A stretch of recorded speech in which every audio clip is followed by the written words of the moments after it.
Salve, camaradas! O tema do vídeo de hoje é o que está por trás da visita de Macron ao Brasil.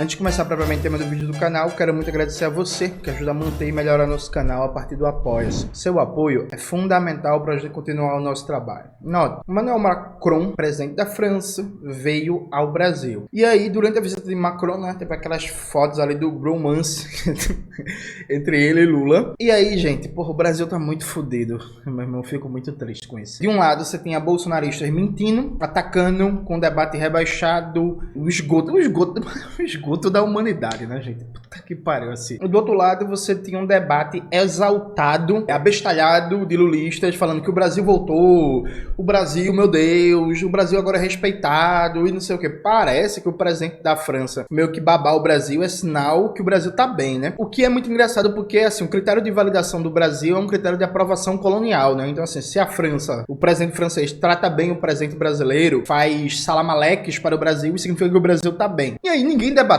quais os objetivos estratégicos da visita de Macron. Ninguém exagera. Vamos lá, desculpa.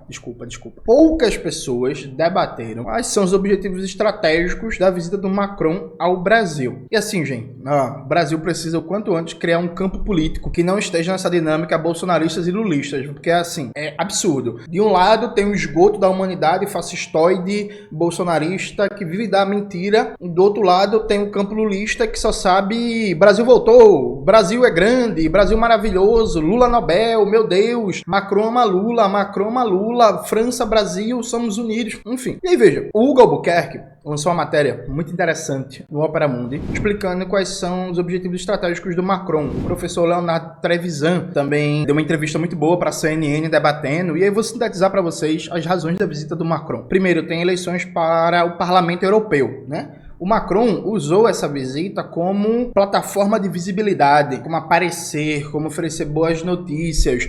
Aproveitou, né, que o Macron diz que abraça a agenda ambiental, de preservação do meio ambiente, de enfrentamento às mudanças climáticas para fazer uma propaganda positiva e conseguir fatos políticos na boca de um processo eleitoral que tudo indica, inclusive, o grupo político dele vai perder na França. A extrema-direita está cada vez mais forte na França, a eleição para presidente é só em 2027, e há fortes sinais, inclusive, que a fascistoide Marine Le Pen pode ganhar a eleição presidencial francesa. Mas aí o Macron aproveitou esse espaço para ter visibilidade, para ter notícias positivas em torno, inclusive, da agenda ambiental, mas não só. A França, ela tem um problema sério nesse momento. Veja, gente, qual é o problema da França? Recentemente aconteceram várias rebeliões na África Ocidental, né? Na região do Sahel. E aí já teve vídeo no canal debatendo isso, eu acompanhei, divulguei textos e tal. Recentemente, inclusive, teve eleição no Senegal. Quem ganhou a eleição no Senegal foi um partido político nacionalista, reformista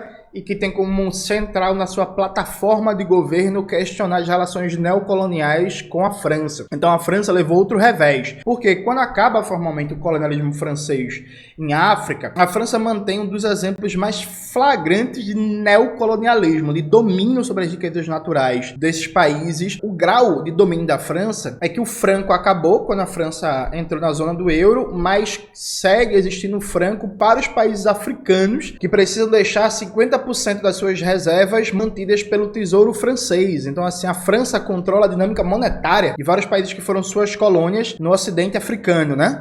Então, começou uma série de rebeliões populares, mais golpes militares na Burkina Faso, no Mali, no Níger e agora a eleição em Senegal, que colocou a França numa situação delicada. Que situação delicada é essa? Gente, 1 a cada 3 lâmpadas na França recebe energia elétrica do urânio do Níger. Ao mesmo tempo que 42% da população do Níger vive abaixo da linha de pobreza. O Níger é um dos maiores detentores de urânio do mundo. É o 7º maior detentor de urânio do mundo. É responsável por 5% de todo o urânio que circula no mundo.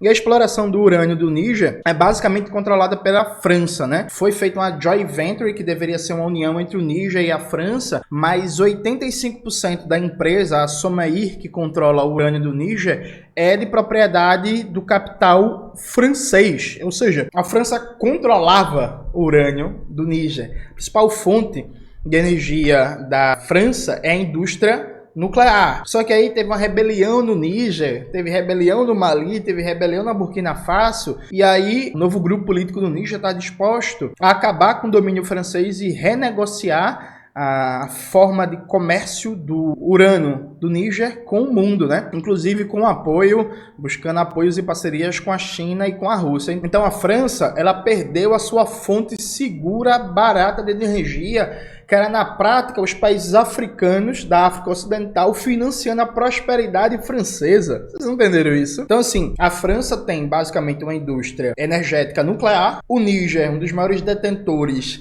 de urânio do mundo, que é a matéria-prima da indústria nuclear. Mais de 40% da população do Níger abaixo da linha de pobreza e a cada 3 lâmpadas na França acende com urânio proveniente do Níger, sabe? Esse é o tamanho do buraco. Isso provocou uma situação muito difícil para o Macron, que ele não sabe como resolver até agora, que é, quando começou a guerra da Ucrânia, a Alemanha foi duramente afetada, porque a Alemanha depende do gás russo, né? Isso provocou um aumento de custos na Alemanha, redução da competitividade sistêmica da indústria do país, aumento do custo de vida, redução do crescimento econômico, redução da competitividade das exportações alemãs, enfim, uma série gigantesca de problemas. A Alemanha deixou de comprar gás da Rússia e passou a comprar um valor muito maior dos Estados Unidos. Então, assim, a Alemanha está no buraco. A França não teve muitos problemas com isso, porque a França não dependia do gás russo, né? A França estava mais ou menos tranquila ali com suas fontes de energia garantidas a partir do neocolonialismo francês em África. Só que aí começou essa série de rebeliões populares. Nessas rebeliões há uma participação que não é decisiva, atenção, há uma participação sim da Rússia que não é decisiva. A Rússia vem buscando aumentar sua cooperação militar e sua presença diplomática no continente africano. Há laços ali históricos, dado o papel da União Soviética no apoio à descolonização de vários países de África. O Macron, inclusive, resolveu endurecer o tom, ameaçar, inclusive, de guerra, da França mandar soldados para lutar contra a Rússia no teatro bélico ucraniano, na ideia de que a Rússia tem um protagonismo cada vez maior no estímulo a rebeliões anticoloniais, antifrancesas na África Ocidental. Veja, eu repito, não é verdade. É um fato objetivo que nessas rebeliões que tem como a síntese ser contra a França, inclusive, e renegociar as condições de dependência, as elites políticas, as lideranças, olham para o papel da China, vendo na China a possibilidade de estabelecer novos acordos comerciais, transferência tecnológica, crédito, pacotes de investimento, novos termos de comércio exterior, o mesmo com a Rússia, e no caso da Rússia, inclusive, uma certa ajuda militar. Só que é isso. O que é central é a própria determinação interna desses países, né? Eles olham para a Rússia e para a China como, há um espaço geopolítico a mais para a gente transformar as condições econômicas e políticas internas, percebe? Então, o papel da China e da Rússia é muito mais garantir possibilidades de margem de manobra, e essas possibilidades estão sendo usadas. Então, Macron escala a retórica contra a Rússia, mas, para além da escalada de retórica, tem um elemento aqui concreto. Há um problema energético agora para a França resolver. Ela não vai conseguir bancar uma invasão militar à África Ocidental, ao Sahel, ela não vai conseguir invadir o Mali, o Níger e a Burkina Faso, não vai conseguir derrubar, pelo menos ao que tudo indica, a curto prazo, esses governos, né, juntas militares. Agora, a eleição do Senegal terminou, com perdão da palavra, o senhor e a senhora, terminou de fuder a França, em que a França, inclusive, estava sustentando de todas as formas um governo corrupto e autoritário no Senegal, e agora eles se lascaram, porque o novo governo do Senegal saiu até uma matéria, em outras palavras, coloca aí, Maxwell, na tela, por favor, matéria fantástica, todo mundo tem que ler. O governo do Senegal também vai para cima do capital francês, da relação neocolonial do Senegal com a França. Então Macron precisa resolver de onde é que ele vai arrumar urânio, meu querido. Urânio. E aí, veja, gente. E aí, qual é o debate que eu tenho para fazer para vocês? Veja, o Macron veio pro Brasil atrás de urânio. O resto é bônus. O resto é bônus. Bônus de ter notícia positiva em torno da agenda ambiental, bônus de criar fato positivo na boca da eleição, bônus de abrir novas oportunidades de investimento para o capital francês, já que o capital francês, embora na balança comercial como um todo, a importância do capital francês seja pequena, né, na balança comercial, mas no volume de investimento direto, o número de investimento direto de origem francesa está entre os 10 maiores da economia brasileira. Então, assim, tudo tudo isso é bônus. O que ele veio mesmo foi atrás de conseguir fornecimento de urânio, articulado inclusive pelo deputado Júlio Lopes, do PP do Rio de Janeiro. Então veja, qual é o debate que a gente tem que fazer? Isso é vantajoso ou não para o Brasil? Porque veja, é claro que o Brasil não tem a posição do Níger. O Brasil é um país de capitalismo independente. O Níger estava numa situação semicolonial. O Brasil é um país com economia maior, volume maior, maior projeção internacional e tal. Me parece evidente que a tendência é que o Brasil negocie a transação de urânio nas condições melhores do que o Níger negociava. Mas, por exemplo, esse é o momento de colocar faca no pescoço dos franceses, viu, gente? Vocês querem urânio, é? Vocês querem urânio? Vocês querem urânio?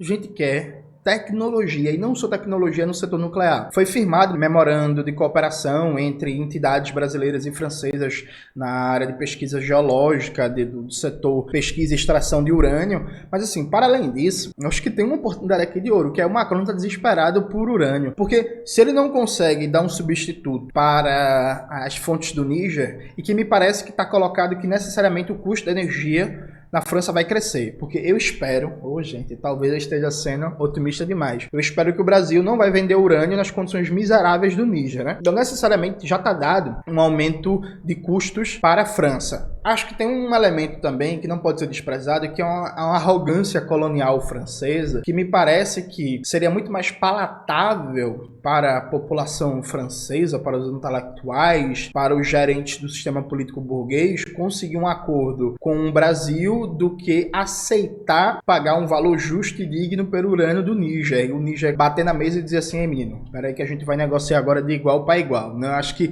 isso, para a mentalidade imperial francesa, é uma questão que não deve ser desprezada. Então, tipo assim, a minha dúvida, e que eu me ressinto muito de não ver esse debate público, que é uma tristeza, né? O debate público no Brasil tá miserável, meu irmão, eu acho que esse era o momento de aproveitar a fragilidade da Quinta República Francesa e do Macron em particular, de conseguir um acordo muito vantajoso com a França, envolvendo transferências tecnológicas, envolvendo capacidade de ampliar o domínio científico-técnico, envolvendo parcerias, em que seja parceria de verdade, a gente conseguir assimilar setores de produção de ponta que a França tem domínio e a gente não. Então, assim, antes de gravar esse vídeo, o que eu vim procurando foi, assim, o que foi encaminhado em termos de potencial acordo comercial para além da questão do urânio e de uma agenda ambiental. Eu não consegui achar um material que faça um debate sobre a agenda mais ampla de negócios. Veja, gente, eu espero que não seja só isso, porque, assim, isso é uma oportunidade de ouro para o Brasil. Eu venho falando aqui desde o ano passado do meu canal que o Brasil não para de perder oportunidades, né? Agora, nesse momento em que a situação da França no continente africano, ainda bem, é cada vez mais difícil, e para além da retórica de machão, escroto, o Macron, ele postou uma foto lutando boxe. Se é um presidente da América Latina fazendo isso, ele ia ser chamado de bárbaro, de escroto, de machuó, da porra toda, mas foi o Macron e ninguém tirou onda, né? É isso. Enfim. E aí, em toda a retórica do Macron, ele não vai entrar em guerra com a Rússia, sabe? Ele não vai entrar em guerra com a Rússia, e ele tem um problema central para resolver, porque se ele não resolver, ele perde a eleição. Ponto. Vai perder a eleição em 2027. Percebe?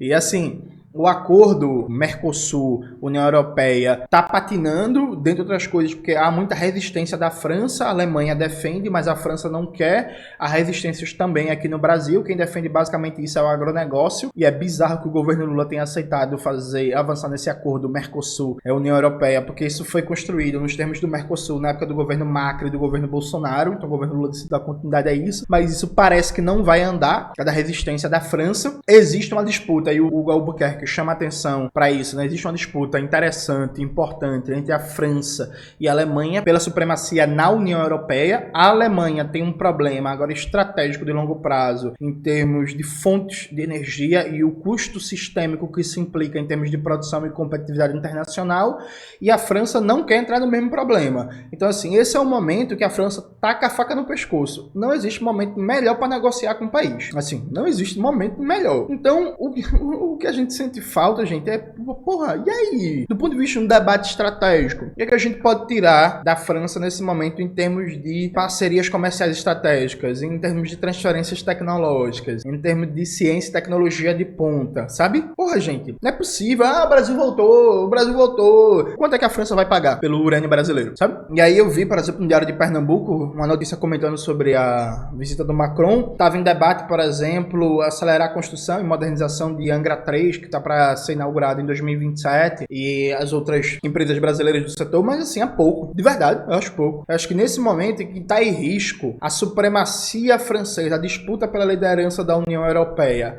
né, com a Alemanha, e que está em risco, inclusive, a própria competitividade sistêmica da economia francesa frente à ameaça de um aumento brutal do custo da energia e do próprio fundamento da economia francesa nas últimas décadas, que é explorar a África Ocidental, quer explorar a África, irmão, a gente poderia arrancar muito mais. Então, assim, é triste. Eu falo isso enquanto brasileiro, nacionalista, enquanto um comunista, enquanto alguém que se preocupa com a classe trabalhadora, que defende não só a revolução, mas avançar desde já nos interesses estratégicos do Brasil. É muito triste que a gente não faça um debate sério, que não tenha uma mobilização, que não tenha uma massa crítica, que não tenha um conjunto de pessoas na casa dos milhares ou milhões debatendo o que o Brasil pode ganhar da França nesse momento. Porque, veja, eu acho que quando a gente está debatendo relações internacionais, para países como Cuba, como Palestina, né, como nossa querida vizinha Bolívia, por aí vai, a gente debate não só o que a gente pode ganhar, né, a gente debate também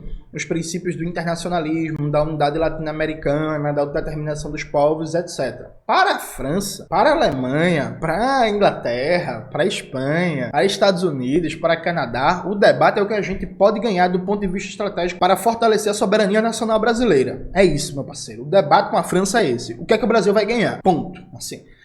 Sabe? O que é que o Brasil vai ganhar? Do ponto de vista econômico, do ponto de vista tecnológico, do ponto de vista comercial, do ponto de vista político. Então, nesse momento, não há oportunidade melhor do que a gente tirar tudo que a gente considera estratégico da França. Mas, infelizmente, não é isso a prioridade do debate público brasileiro. Asfixiado, por um lado, pelo esgoto bolsonarista e pela onda de idolatria, a crítica, o Brasil voltou do campo lulista. É uma tristeza, né, gente? É uma tristeza. Se a gente quer ter futuro, isso passa por muitas coisas. Uma delas é parar com a infantilização do debate público brasileiro. Sabe? O debate público está infantilizado. E essa infantilização ela é funcional para manter o status quo e para manter tudo como está e não mudar absolutamente nada do que é importante no nosso país. É isso, galera. Espero que vocês tenham gostado do vídeo de hoje do canal. Não se esqueça de se inscrever no canal, ativar o sininho, curtir esse vídeo, compartilhar e tudo isso que vocês já sabem. Um beijo e até a próxima.